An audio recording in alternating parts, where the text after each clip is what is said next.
কোথায় একটা আছে ইতিহাসে, মহারাষ্ট্রে এলিফ্যান্টা কেভ।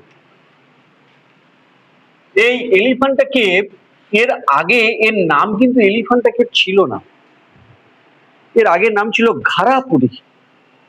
ঘারাপুরি, ঘারাপুরি এর নাম, এই এলিফ্যান্টা কেভের আগের নাম ছিল ঘারাপুরি, GHARAPURI। ওকে, এর আগের নাম ছিল কি ঘারাপুরি। যখন আমাদের দেশে প্রথম এলো কারা, পর্তুগিজরা এলো। কারা এলো বলতো? পর্তুগিজ।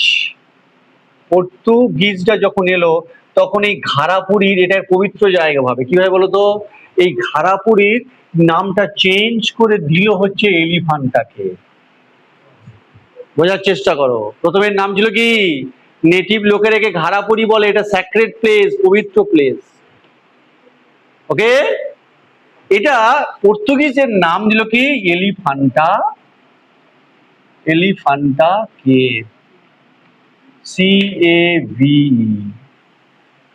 পর্তুগিজ যখন এলো, কত সালে প্রথম এসেছিল? এই এলিফ্যান্টা কেভ নামকরণ কি হয়ে গেল, এলিফ্যান্টা কেভ। তাহলে ঘারাপুরি, ঘারাপুরি মানে কি, সিটি অফ কেভস, সেখানে শুধু গুহা আর গুহা। আর এই জায়গাটা খুব পবিত্র। এই যে এলিফ্যান্টা কেভ তৈরি করলো কারা, কালচুরি ডাইনেস্টি, কালচুরি ডাইনেস্টি অফ মাহিষ্মতি। দেখো শোনো, মাহিষ্মতি শোনোনি, মাহিষ্মতি শোনোনি।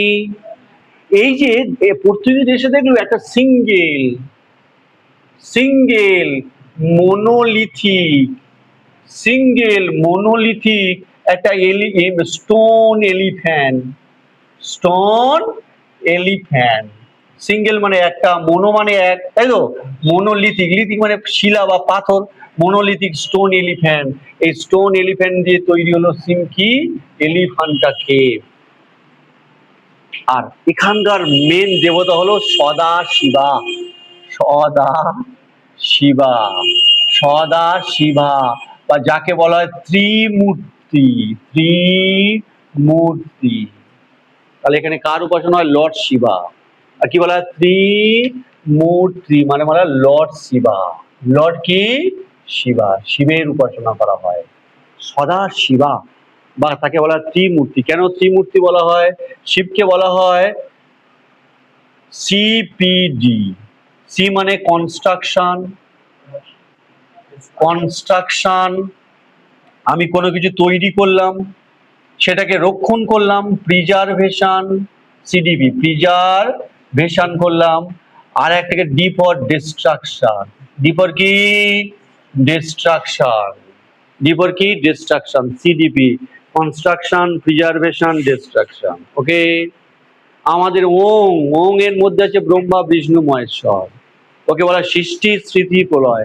মুসলিমদের 786 মধ্যে আছে সৃষ্টি স্মৃতি প্রলয়। আর মানে খ্রিস্ট ধর্মের গড, গডের মধ্যে আছে, গড ওয়ার্ডের মধ্যে আছে কি, সৃষ্টি স্মৃতি প্রলয়। G for generation, G for কি, জেনারেশন মানে কি, কনস্ট্রাকশন। ও ফর অব্লিগেশন মানে প্রিজার্ভেশন। আর ডি ফর ডিস্ট্রাকশন মানে সব ধর্ম এক। বোঝার চেষ্টা করো, সব ধর্ম কি এক। ওকে, সব ধর্ম অন্তরের ধর্ম, আত্মার ধর্ম। ওই দেখে হিন্দু মুসলিম, আমি তিনটে ধর্মের কথা বললাম, সব কথা বলছে এই আমাদের ত্রিমূর্তি, কনস্ট্রাকশন, প্রিজার্ভেশন এবং ডিস্ট্রাকশন। 786 মধ্যে আছে হচ্ছে সৃষ্টি স্মৃতি প্রলয়। পুরোটা আমি জানতাম, পুরোটা আমার, আমি বেশিরভাগ মুসলিম এরিয়ায় থাকি, মুসলিম আমার আছে, পুরো এই 786 সব আমার জানা ছিল, ভুলে গেছে। এর মধ্যে আছে সৃষ্টি স্মৃতি প্রলয়, এর মধ্যে সৃষ্টি স্মৃতি প্রলয়। আবার এই গডের মধ্যে, গডের মধ্যে আছে সৃষ্টি স্মৃতি প্রলয়। বাইবেল যখন পড়ছিলাম তখন এই গডের পুরো ফর্ম, জেনারেশন, অব্লিগেশন, অব্লিগেশনে কি একটা আছে, আর একটা আছে ডি মানে ডিস্ট্রাকশন। এর মধ্যে আছে সৃষ্টি স্মৃতি প্রলয়। তেমন এর মধ্যে কি আছে, CDP মানে কনস্ট্রাকশন, প্রিজার্ভেশন এন্ড ডিস্ট্রাকশন। এত কিছু দেখে, এত কিছু দেখে এই জায়গাটা হয়ে গেল UNESCO, UNESCO world heritage site.